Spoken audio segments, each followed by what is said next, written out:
इस वीडियो में आप सीखेंगे पाइथागोरस थ्योरम क्या होता है, कैसे इसका इस्तेमाल किया जाता है और पाइथागोरस थ्योरम में कौन से फार्मूले का इस्तेमाल किया जाता है। और पाइथागोरस थ्योरम पर कुछ सवालों को भी हम इस वीडियो में सॉल्व करके देखेंगे। तो चलिए बढ़ते हैं इस वीडियो में आगे और समझते हैं पाइथागोरस थ्योरम को डिटेल में। स्वागत है आप सभी का आपके अपने चैनल जैक्सर में। तो पाइथागोरस थ्योरम को जानने से पहले आप ये जान लीजिए कि पाइथागोरस थ्योरम किसने बताया था। पाइथागोरस थ्योरम एक व्यक्ति ने बताया था जिनका नाम पाइथागोरस था।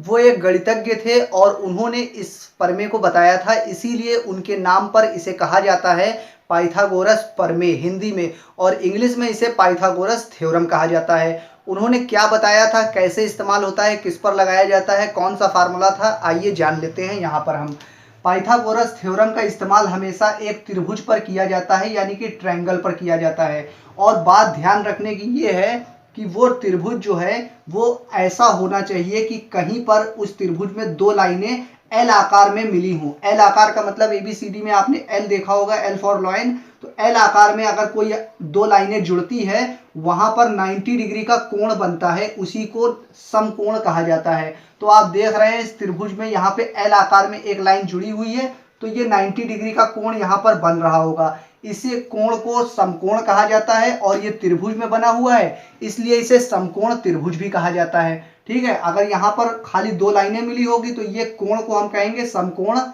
90 डिग्री को। और अगर त्रिभुज के अंदर बना है तो आप इसे समकोण, इस कोण को समकोण कह सकते हैं, और त्रिभुज को अगर कहना चाहें तो समकोण त्रिभुज कह सकते हैं।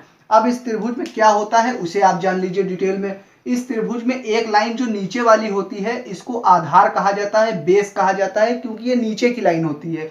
और ये जो खड़ी लाइन होती है, इस खड़ी लाइन को लंब कहा जाता है हिंदी में, और इंग्लिश में परपेंडिकुलर कहा जाता है। और इस 90 डिग्री के सामने वाली जो लाइन होती है इसको कर्ण कहा जाता है हिंदी में, और इंग्लिश में हाइपोटेनस कहा जाता है।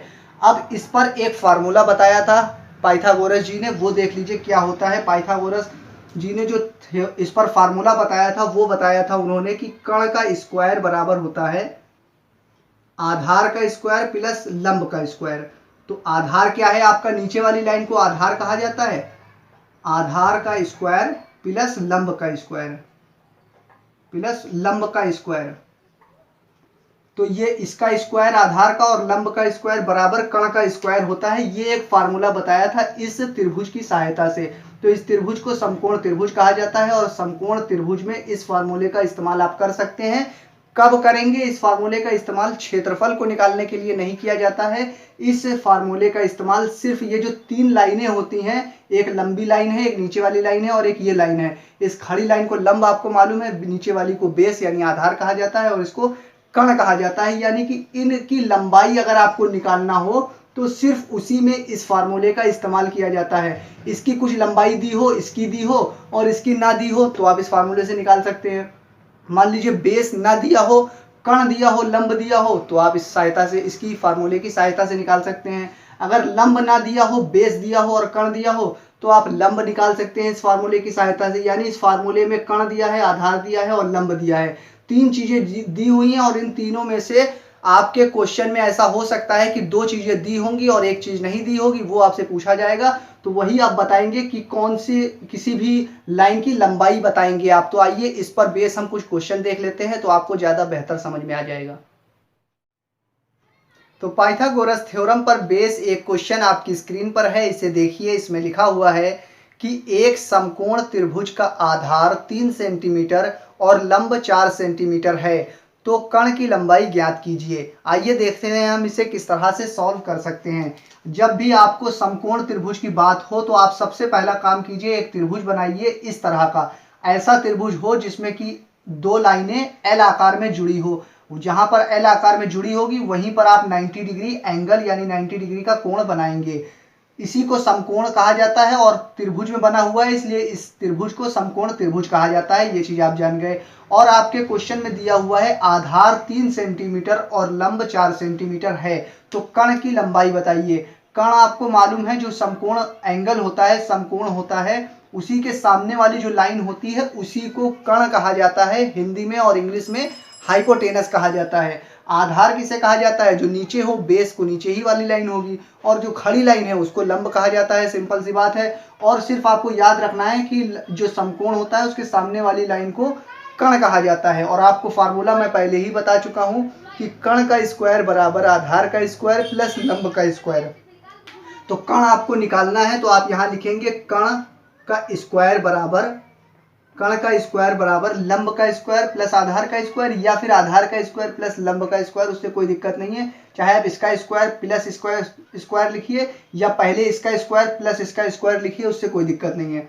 तो आधार का स्क्वायर यानी 3 लिखेंगे, इसका स्क्वायर करेंगे, प्लस 4 लिखेंगे, इसका स्क्वायर करेंगे। आधार का स्क्वायर प्लस लंब का स्क्वायर, ये आप सॉल्व कर लेंगे, आपका आंसर आ जाएगा। 3 के ऊपर पावर 2 लगी है, इसका मतलब होता है कि 3 को 2 बार लिखिए मल्टीप्लाई में, यानी जिस भी नंबर के ऊपर जितनी पावर लगी है उसको मल्टीप्लाई में उतने बार लिखा जाता है। तो 3 को 2 बार मल्टीप्लाई करेंगे तो 3 3 9 आता है, 9 लिख देंगे। 4 को 2 बार लिखेंगे, 4 चौक 16 होता है, लिख देंगे। इन दोनों को जोड़ेंगे 25 हो जाएगा।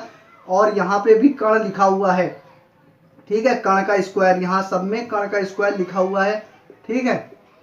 और जब कर्ण का स्क्वायर लिखा हुआ है, इस स्क्वायर को ये जो पावर लगी है 2, इसको बराबर के उधर ले जाएंगे, तब क्या हो जाएगा?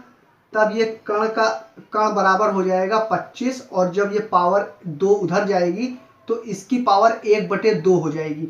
1/2 का मतलब ये भी होता है कि रूट में ये वैल्यू लिखी हुई है 25 जो है वो रूट में लिखी है। अगर किसी की पावर 1/2 होती है तो उसका मतलब होता है वो रूट में है। तो रूट से अगर 25 को बाहर निकालेंगे तो इसको हम 2 बार में निकालेंगे। इसको लिख सकते हैं क्या? 5 लिख सकते हैं, 5 गुणे 5 लिख सकते हैं। और 5 गुणे 5 का मतलब क्या होता है कि 5 की पावर 2 है, तो 5 की पावर 2 है, इसकी पावर 1/2 है। अब जब इस तरह से लिखा होता है कि किसी भी नंबर की कोई पावर और उसकी होल पावर कुछ और है, तब वो पावर आपस में मल्टीप्लाई हो जाती है। तो 2 का ऊपर मल्टीप्लाई होगा 1 में, तो 2 1 जा 2 हो जाएगा, और नीचे बटे में 2 लिखा है तो 2 से 2 कट जाएगा, सिर्फ 5 बचेगा। यानी कि रूट से 25 को जब बाहर निकालेंगे तो सिर्फ 5 आएगा। तो आपको पता चल गया कि कर्ण बराबर 5 सेंटीमीटर होगा। तो कर्ण हमने कितना निकाल लिया? 5।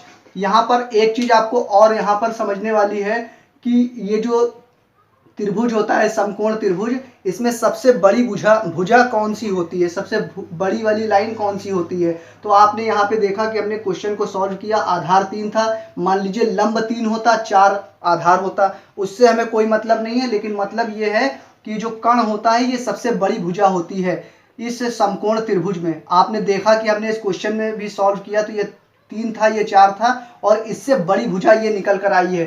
तो समकोण त्रिभुज में आप याद रखिएगा जो कर्ण होता है ये सबसे बड़ी भुजा होती है, और इस सबसे बड़ी भुजा को ही कर्ण कहा जाता है, और ये समकोण के सामने वाली भुजा होती है। आइए, अगर आपके दिमाग में कोई सवाल हो तो अपनी राय हमें कमेंट के माध्यम से हम तक पहुंचा सकते हैं, ताकि हम आपकी ज़रूरत के हिसाब से बेहतर वीडियो ला सकें।